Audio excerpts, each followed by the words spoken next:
Hello friends, welcome to my channel. I am Akanksha Grahari. आज मैं आपको जीएस दृष्टि की आर्थिक एवं सामाजिक विकास के पार्ट 3 पढ़ाने जा रही हूँ।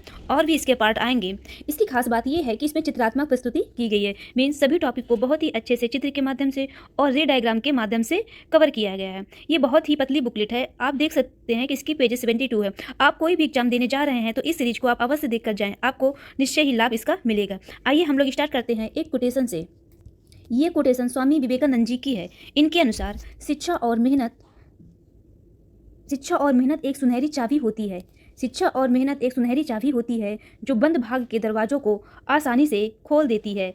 मीन्स शिक्षा ऐसी चीज़ है कि आपसे कोई छीन नहीं सकता, ना ही कोई चुरा सकता है। आप शिक्षा के द्वारा ही कहीं भी पहुंच सकते हैं। आइए हम लोग स्टार्ट करते हैं अपने टॉपिक से।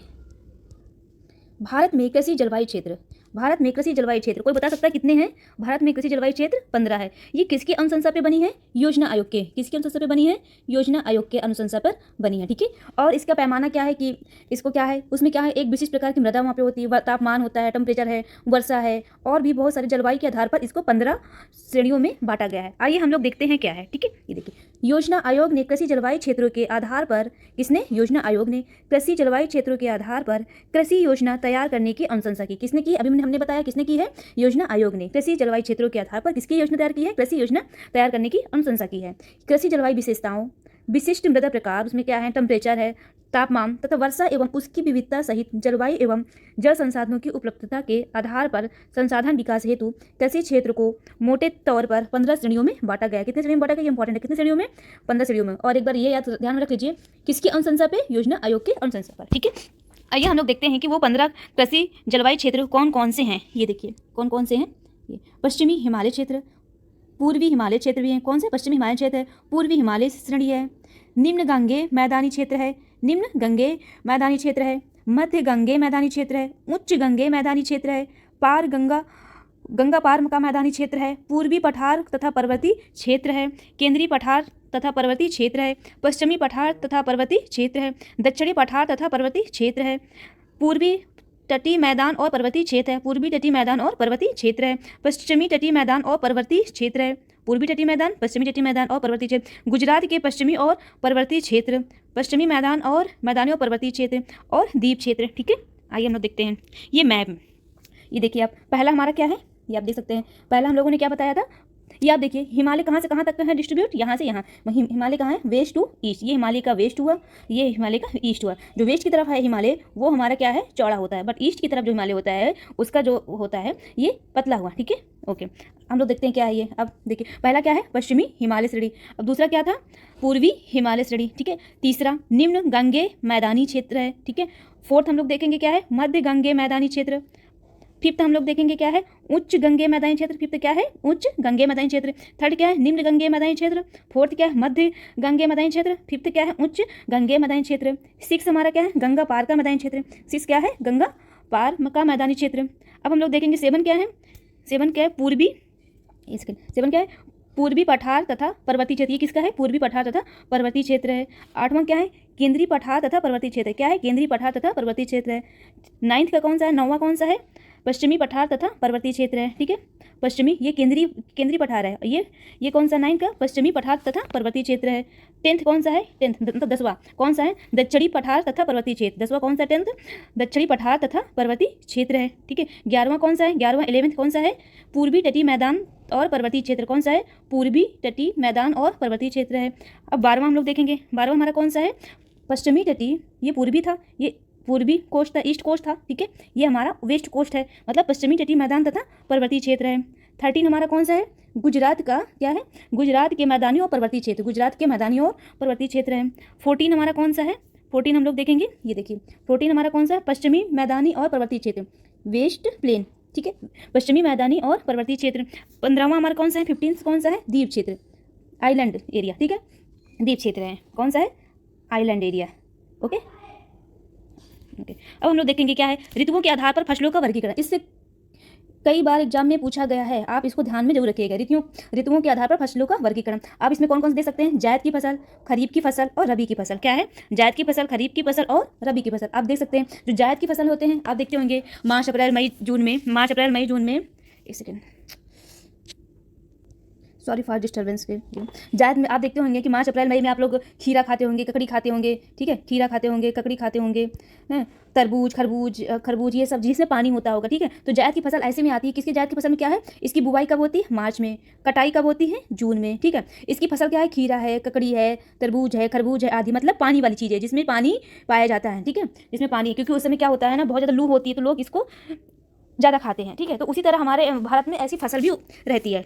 ओके, अब हम लोग देखेंगे खरीफ की फसल। खरीफ की फसल में क्या होती है, ठीक है, इसकी बुआई कब होती है, जून जुलाई में। इसकी बुआई कब होती है खरीफ फसल की, जून जुलाई में। और कटाई कब होती है, अक्टूबर और नवंबर में। कटाई कब होती है, अक्टूबर और नवंबर में, जब हल्की ठंडी पड़ती है, ठीक है। जून गर्मियों में जब बारिश होती है तभी इसकी बुआई होती है। बारिश में आप लोग देखे होंगे कई बार लोग धान लगा रहे हैं, ठीक है। धान बहुत इंपॉर्टेंट है कि धान किसकी फसल है, धान खरीफ की फसल है, ठीक है।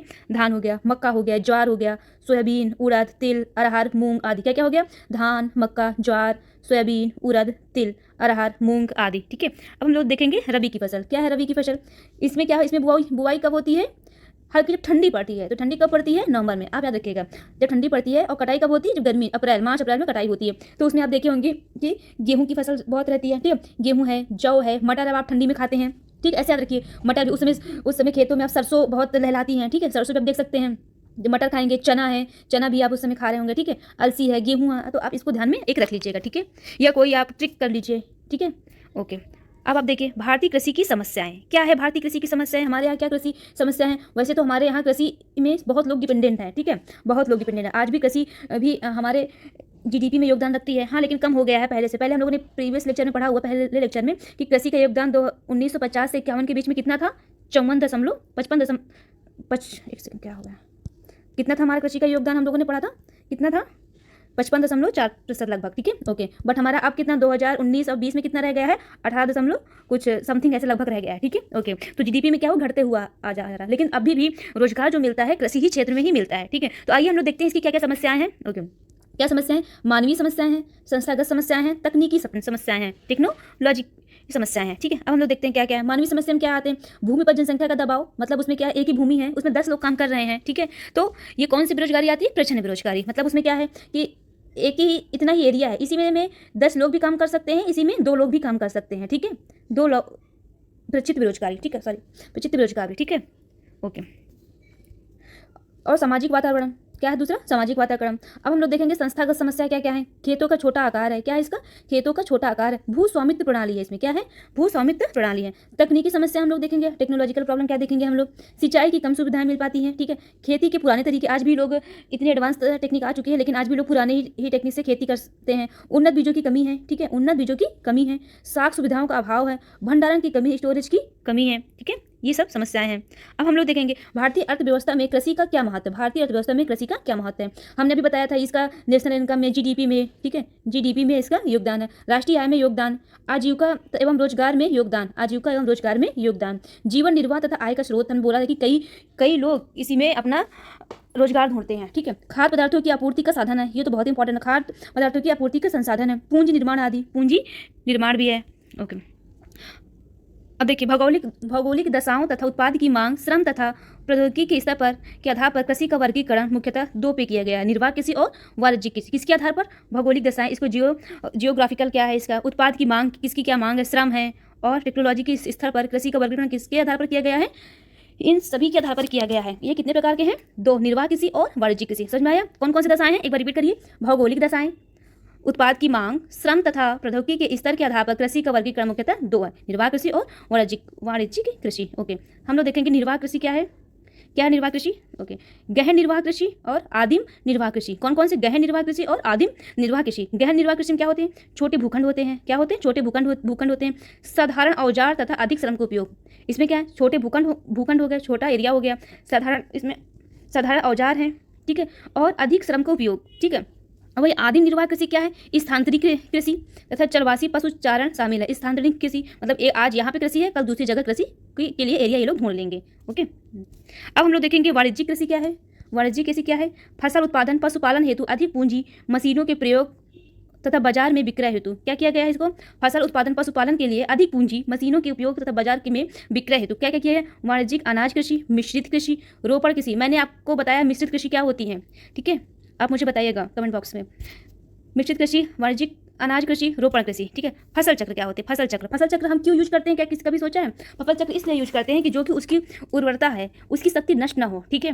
तो कभी आपने देखा होगा कि अगर आज यहाँ पे गेहूँ है तो यहाँ पे कभी इस एरिया में गेहूँ बो दिया गया, तो कभी यहाँ पे चना बो दिया गया, कभी सरसों बो दिया गया। तो अदब दलकर क्यों बोते हैं? क्योंकि इसकी क्या है, उर्वरता कम ना हो, कम से कम उर्वरता का ह्रास हो या हानि हो, ठीक है। तो यही हम लोग बोलते हैं फसल चक्र।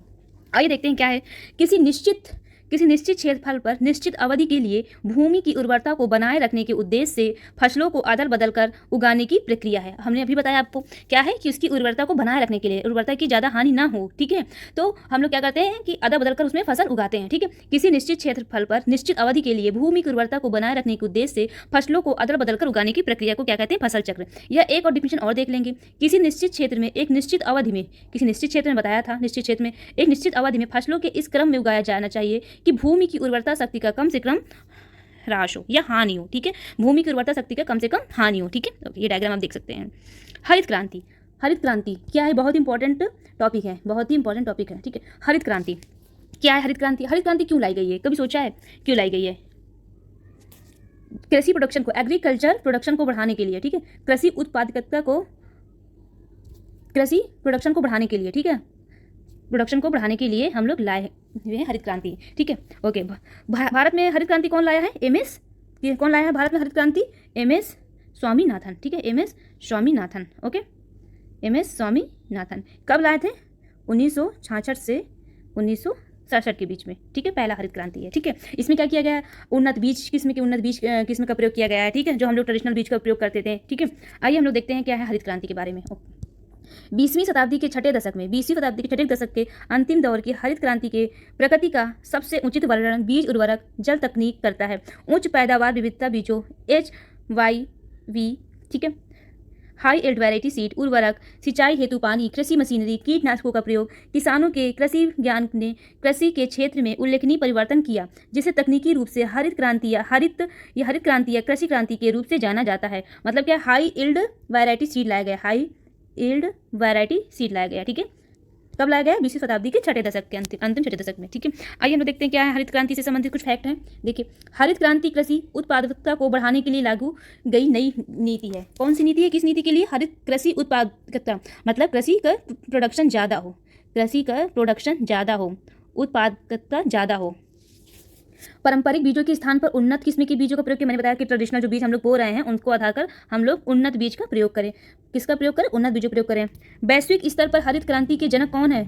नार्मर बोरलांग। कौन है? नार्मर बोरलांग। ये भी ध्यान रखिएगा, ये मोस्ट इंपॉर्टेंट टॉपिक है, इसमें एक भी मत छोड़िएगा, इसी से एक क्वेश्चन बन जाएगा, ठीक है। ये इंपॉर्टेंट है। क्या है? पहला हरित क्रांति किसके लिए आई थी? कृषि प्रोडक्शन बढ़ाने के लिए। पारंपरिक बीजों के स्थान पर उन्नत किस्म के बीजों का प्रयोग हुआ। वैश्विक स्तर पर हरित क्रांति के जनक कौन है? नार्मन बोरलांग है। हरित क्रांति शब्द का प्रयोग सर्वप्रथम कब किया गया? वर्ष 1968 में वैज्ञानिक विलियम एस गॉड किसने किया था? विलियम एस गॉड द्वारा किया गया था, ठीक है।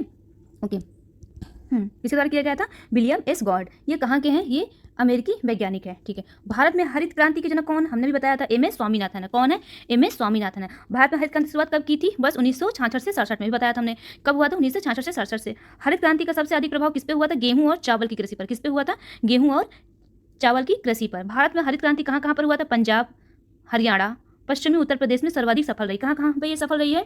पंजाब, हरियाणा, पश्चिमी उत्तर प्रदेश में सर्वाधिक सफल रही है। वर्ष 2006 में हुए विज्ञान कांग्रेस में भारत के तत्कालीन राष्ट्रपति एपीजे अब्दुल कलाम ने द्वितीय हरित क्रांति का आह्वान किया। किसने किया? एपीजे अब्दुल कलाम ने। कब किया? 2006 में। कौन सा हरित क्रांति? वो फर्स्ट हरित क्रांति थी ये, ठीक है, जो 1966 से 67 में। सेकंड हरित क्रांति कब आई? 2006 में। किसने शुरुआत किया? किसने आह्वान किया? एपीजे अब्दुल कलाम ने। ओके, हम लोग देखते हैं फसल उत्पादन। ये फसल है, ये किसके है? कब है? 2021 और 22 के अकॉर्डिंग, ठीक है। विश्व में प्रथम एफओ के अनुसार जो 2021 है, तो ये पुराना है, बट आपको ऐसे एक बार पढ़ दे रहे हैं तो आपको एक बार आइडिया लग जाएगा, ठीक है। बट आपको अभी एग्जाम देने जाएंगे तो आपको लेटेस्ट ही देखना पड़ेगा। ओके, देखती हूँ। चावल कहाँ है? पश्चिमी बंगाल में। और ये हमारा कहाँ है? ये इंडिया का है, और ये हमारा वर्ल्ड हेतु अभी बताया हमने। और पूरी दुनिया में कहाँ है? चीन है। गेहूँ भी हमारा, गेहूँ का उत्तर प्रदेश बहुत ही फेमस है, ठीक है। गेहूँ है, गन्ना है, दूध है, मिल्क है, ये उत्तर प्रदेश में बहुत ही फेमस है। गेहूँ हमारा इंडिया में उत्तर प्रदेश और वह विश्व में चीन है। मक्का कर्नाटक में है, यहाँ के मक्के बहुत मीठे होते हैं, ठीक है। और मक्का कहाँ है? संयुक्त राज्य अमेरिका में है, ठीक है। कहाँ? ये विश्व में है। सोयाबीन महाराष्ट्र में है और इसमें वर्ल्ड में ब्राज़ील में है। गन्ना उत्तर प्रदेश में भी बताया, ब्राज़ील में भी गन्ना बहुत ही तादाद पर मिलते हैं। जूट एवं मेस्ता पश्चिम बंगाल में है, ये यहाँ का फेमस है। भारत में जूट भारत में पूरी दुनिया में 1 नंबर पे आता है। कपास हमारा गुजरात में है। चीन में कपास है। मूंगफली गुजरात में है। चीन, जो कुछ न समझ में आया कि वर्ल्ड में पहले नंबर पे क्या है, अगर चीन हो तो आप एक टिक कर सकते हो, बट ऐसा आप करिएगा नहीं। बट आप अगर नहीं आ रहा है तो आप चीन लगा सकते हो। अभी देखिए, इससे भी एक क्वेश्चन बहुत ही आता है, क्रांतियाँ, ठीक है। हरित क्रांति का किससे संबंधित है? क्या हुआ जी सेकंड। हरित क्रांति किससे संबंधित है? हरित क्रांति किससे संबंधित है? खाद्यान्न उत्पादन से। ग्रे क्रांति किससे संबंधित है? उर्वरक उत्पादन से। किससे है संबंधित है? उर्वरक उत्पादन से। गुलाबी क्रांति किससे संबंधित है? झींगे उत्पादन से। किससे? गुलाबी क्रांति झींगा उत्पादन से। नीली क्रांति किससे है? मत्स्य उत्पादन से। नीली क्रांति किससे है? मत्स्य उत्पादन से। श्वेत क्रांति किससे है? दुग्ध क्रांति से। पीली क्रांति किससे है? तिलहन उत्पादन से। ये बहुत पूछा गया है। श्वेत क्रांति, नीली क्रांति, ये सभी जो क्रांतियां एक बार आप पढ़ लीजिए, बहुत ही इंपॉर्टेंट है, ठीक है। पीली क्रांति तिलहन से, ठीक है। काली क्रांति पेट्रोलियम उत्पादन से। काली क्रांति किससे संबंधित है? पेट्रोलियम उत्पादन से। लाल क्रांति मांस या टमाटर उत्पादन से। लाल क्रांति किससे है? मांस या टमाटर उत्पादन से। स्वर्ण क्रांति किससे है? फल उत्पादन से। स्वर्ण क्रांति, ये भी ध्यान रखिएगा। स्वर्ण क्रांति किससे है? फल उत्पादन से, ठीक है, ओके। अब हम लोग देखेंगे प्रमुख फसल उत्पादन मिलियन में। ये पुराना है हमारा, आप देख लीजिए 2021-22, मैं इसको बस ऐसे बता दे रही हूँ। खाद्यान्न, कुल खाद्यान्न कितना है? 315.72, ठीक है, आप ऐसे देख लीजिए, ठीक है। अनाज कितना है? 288.03 है। दालें कितना है? 27.69, ठीक है। अनाज में हमारे क्या क्या आते हैं? चावल है, गेहूं है, मोटे अनाज है, ठीक है। क्या है? चावल है, गेहूं है, मोटे अनाज है। चावल हमारा 130 है, गेहूं 106 है, मोटे अनाज हमारा कितना है? 50 है, ठीक है। इस बार बजट पे बहुत ही किसके बारे में आया है? मोटे अनाज को बढ़ावा देने के लिए, ठीक है, ओके। मोटे अनाज में क्या क्या आते हैं? ज्वार है, मक्का है, बाजरा है, अन्य। अब बस ऐसे देख लीजिएगा, ज्वार है, बाजरा है, मक्का है या अन्य। दालें में कौन कौन सी बोलते हैं? चना की दाल, तूर की दाल, अन्य। कौन सी? चना, तूर और अन्य, ठीक है। अब हम लोग देखेंगे बागवानी फसलों से संबंधित महत्वपूर्ण आंकड़े। ये किसके संदर्भ में है? 2020 और 21 के संदर्भ में है। लीची कहाँ है? बिहार में। लीची कहाँ है? बिहार में। आम कहाँ है? उत्तर प्रदेश में। आम कहाँ है? उत्तर प्रदेश में। अमरूद कहाँ है? उत्तर प्रदेश में। अमरूद कहाँ है? उत्तर प्रदेश में। काजू कहाँ है? महाराष्ट्र में। सुपारी कहाँ है? कर्नाटक। सुपारी कहाँ है? कर्नाटक में। नारियल कहाँ है? केरल में। नारियल कहाँ है? केरल में। अभी देखिए, पशुपालन एवं मत्स्य पालन का हमारा क्या है? 20वीं पशुधन संगणना रिपोर्ट। ये किस रिपोर्ट के? 2019, 20वीं। अब तो 21वीं भी, ये सब पुराना डाटा है, अब तो शायद 21वीं भी आ गई है, ठीक है। मवेशियों की संख्या के संदर्भ में शीर्ष राज्य पश्चिम बंगाल में है। किसके संदर्भ में? मवेशियों की संख्या के संदर्भ में शीर्ष राज्य कौन सा? पश्चिम बंगाल। मांस व दुग्ध उत्पादन में कौन है? उत्तर प्रदेश है। मत्स्य उत्पादन के संदर्भ में शीर्ष राज्य आंध्र प्रदेश है, ठीक है, ओके। अंडा उत्पादन में के संदर्भ में शीर्ष राज्य कौन है? आंध्र प्रदेश है। कौन अंडा उत्पादन में? आंध्र प्रदेश में। मत्स्य उत्पादन में आंध्र प्रदेश है, ठीक है, ओके। अब हम लोग देखेंगे कृषि वृत्त। क्या है कृषि वृत्त? कृषि वित्त कृषि साक्षर अभिप्राय ग्रामीण क्षेत्रों में किसानों को ऋण सुविधा उपलब्ध कराने से है। जो ग्रामीण क्षेत्र में है उसमें उनको ऋण उपलब्ध कराने के लिए ये बनाई गई है कृषि वित्त। कृषि वित्त या कृषि साक्षरता पर उस वित्त अथवा साख व्यवस्था से है जिसका उपयोग कृषि से संबंधित विविध कार्यों जैसे कृषि यंत्रों का क्रय, सिंचाई की व्यवस्था करने, विपणन संबंधी कार्य या कृषि से संबंधित अन्य कार्य के संपादन हेतु किया जाता है। समझ गए? क्या है? कृषि वित्त या कृषि साक्षरता पर उस वित्त अथवा साख व्यवस्था से है जिनका उपयोग हम कृषि से संबंधित जैसे कार्य करते हैं। जैसे उसमें क्या है?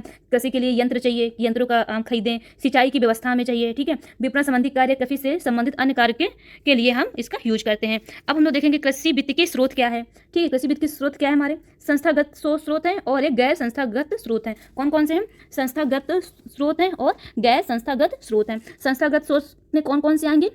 वाणिज्यिक बैंक। कौन से?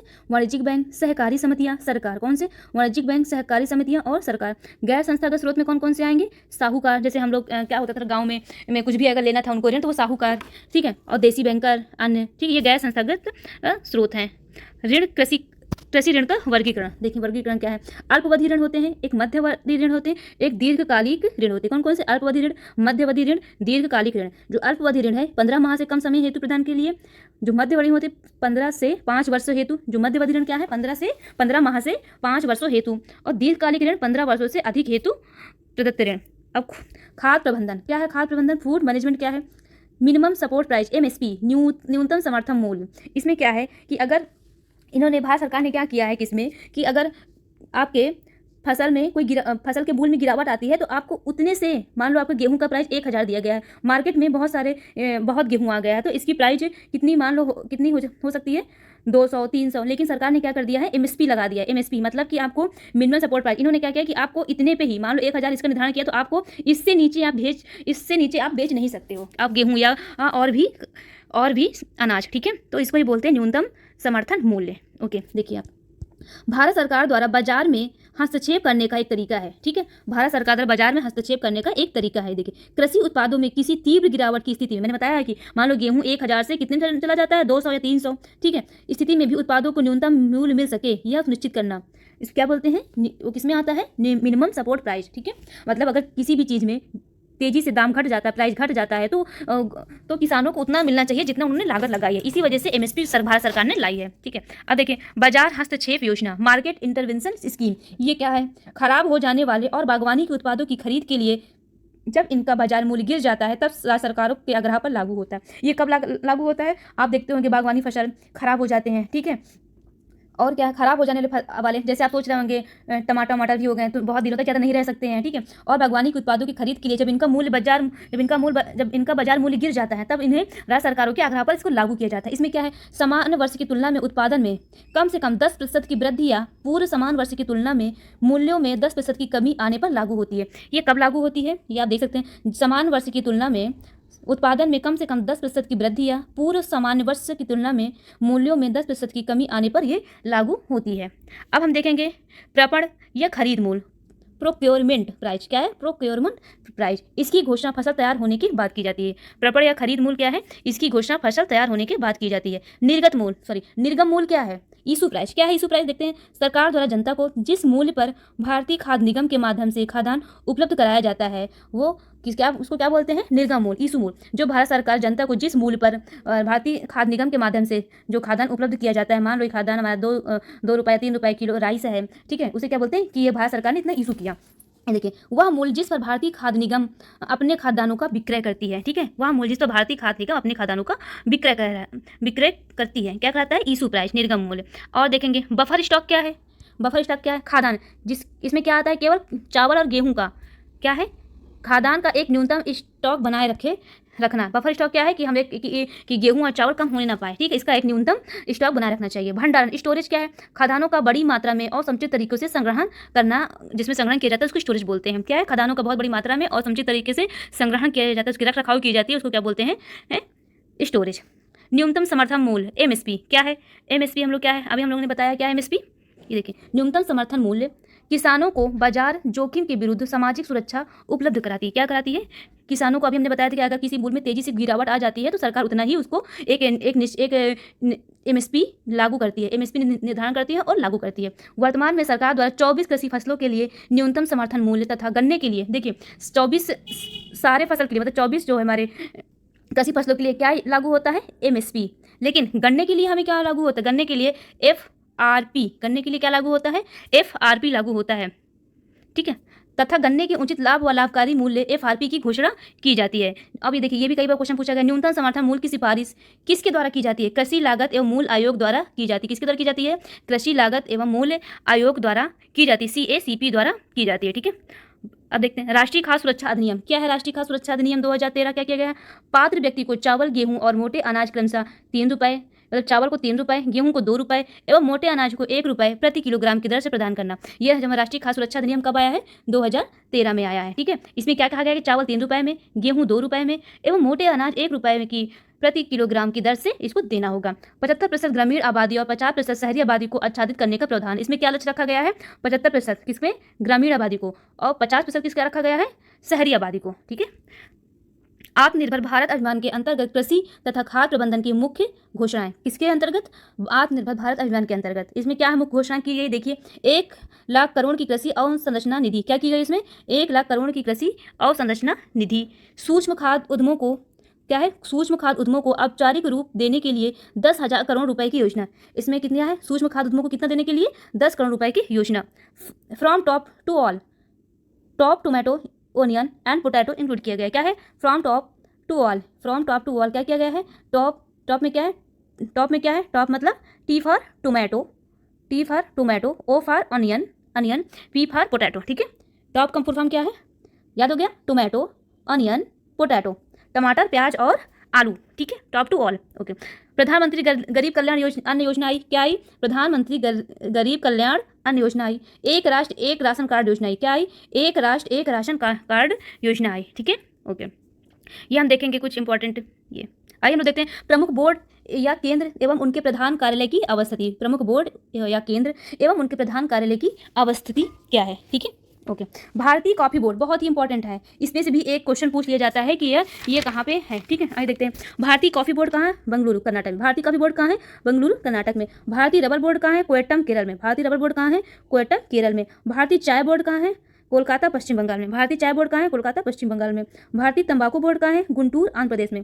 कई बार पूछा गया है, भारतीय तंबाकू बोर्ड कहाँ है, गुंटूर आंध्र प्रदेश में। भारतीय मसाले बोर्ड कहाँ है, कोच्चि केरल में। मसाले बोर्ड कहाँ है, कोच्चि केरल में। भारतीय अंगूर प्रसंस्करण बोर्ड, राष्ट्रीय अंगूर अनुसंधान केंद्र। भारतीय अंगूर प्रसंस्करण बोर्ड एवं राष्ट्रीय अंगूर अनुसंधान केंद्र दोनों कहाँ है, पुणे और महाराष्ट्र में। मतलब पुणे अंगूर के लिए बहुत ही फेमस है पुणे, ठीक है। राष्ट्रीय जूट बोर्ड कहाँ है, जूट बताया था नंबर पे कौन है फर्स्ट, कोलकाता पश्चिम बंगाल में। राष्ट्रीय मत्स्य विकास बोर्ड कहाँ है, राष्ट्रीय मत्स्य विकास बोर्ड कहाँ है, हैदराबाद तेलंगाना। राष्ट्रीय मत्स्य विकास बोर्ड कहाँ है, हैदराबाद और तेलंगाना। ये देखिए प्रमुख बोर्ड आप देख सकते हैं। कोलकाता में क्या क्या है, देखिए आप, कोलकाता में क्या है, राष्ट्रीय जूट बोर्ड एवं भारतीय चाय बोर्ड। चाय के लिए पश्चिम बंगाल बहुत ही फेमस है, असम पहले नंबर पे है, ठीक है, भारतीय चाय बोर्ड में। हैदराबाद में क्या है, राष्ट्रीय विकास बोर्ड है, ठीक है। पुणे में दो हमने बताया, राष्ट्रीय अंगूर अनुसंधान केंद्र एवं भारतीय अंगूर प्रसंस्करण बोर्ड भी है। और देखिए आप, गुंटूर कर्नाटक भारतीय तंबाकू बोर्ड है। कोच्चि कहाँ है, भारतीय मसाले बोर्ड है। कोयट्टम कहाँ है, भारतीय रबर बोर्ड, ठीक है, भारतीय रबर बोर्ड इंपॉर्टेंट है, देख लीजिएगा, ठीक है। बेंगलुरु कहाँ है, भारतीय कॉफी बोर्ड। ये आप मैप से एक बार देख सकेंगे तो आपको हमेशा के लिए याद हो जाएगा, देख लीजिए अच्छे से, ओके। अब आइए देखिए परीक्षा दृष्टि से जो आए हुए हैं क्वेश्चन से देखते हैं हम लोग। भारतीय चावल अनुसंधान संस्थान स्थित है, कहाँ है, भारतीय चावल अनुसंधान संस्थान स्थित है, कहाँ है, कटक में। कहाँ है, कटक में। नाबार्ड की स्थापना कब हुई थी, नाबार्ड की स्थापना कब हुई थी, 12 जुलाई 1982 को। कब हुई थी नाबार्ड की स्थापना, 12 जुलाई 1982 को। हरित क्रांति के जनक कौन है, हमने बताया था, कहाँ है, नॉर्मन बोरलॉग। ये पूरे हैं विश्व के, ठीक है। भारत अगर पूछे भारत में हरित क्रांति के जनक कौन है, एम.एस. स्वामीनाथन। अगर केवल ऐसे पूछे हरित क्रांति के जनक कौन है, नॉर्मन बोरलॉग। बट अगर पूछे भारत में हरित क्रांति के जनक कौन है तो कौन है, एम.एस. स्वामीनाथन। भारतीय खाद्य निगम की स्थापना हुई थी, कब हुई थी भारतीय खाद्य निगम की स्थापना, वर्ष 1965 में। कब हुई थी, 1965 में, ठीक है, भारतीय खाद्य निगम की स्थापना। भारत में सीमांत जोत का आकार कितना होता है, 1 हेक्टेयर से कम। कितना होता है सीमांत, ये भी पूछा गया है कई बार। भारत में सीमांत जोत का आकार होता है 1 हेक्टेयर से कम। भारतीय कृषि अनुसंधान परिषद का मुख्यालय स्थित है, कहाँ है, नई दिल्ली में। भारतीय कृषि अनुसंधान परिषद का मुख्यालय स्थित है कहाँ पे, नई दिल्ली में। फसलों के लिए न्यूनतम समर्थन मूल्य निर्धारण संबंधी संस्तुति कौन से करता है, हमने बताया था, कृषि लागत एवं कृषि मूल्य, CACP, ठीक है, CACP, ओके।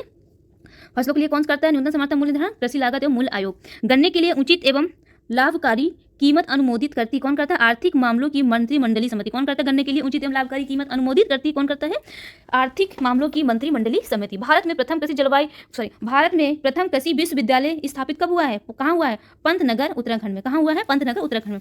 भारत में प्रथम कृषि विश्वविद्यालय स्थापित कहाँ हुआ है, पंतनगर उत्तराखंड में। भारतीय चारागाह एवं चारा अनुसंधान संस्थान कहाँ स्थित है, झांसी में। कई बार पूछ लिया गया है, भारतीय चारागाह एवं चारा अनुसंधान संस्थान स्थित है कहाँ है, झांसी में। ओके फ्रेंड्स, आज के लिए इतना ही। अगर आप मेरे चैनल पे नए हैं तो मेरे चैनल को लाइक करिए, सब्सक्राइब करिए और शेयर करिए। और अगर आपको कोई भी क्वेश्चन के रिकॉर्डिंग आपको कुछ पूछना है तो आप मेरे कमेंट बॉक्स में जाकर पूछ सकते हैं, मैं आपको नेक्स्ट डे आपको जरूर बताऊंगी। ओके।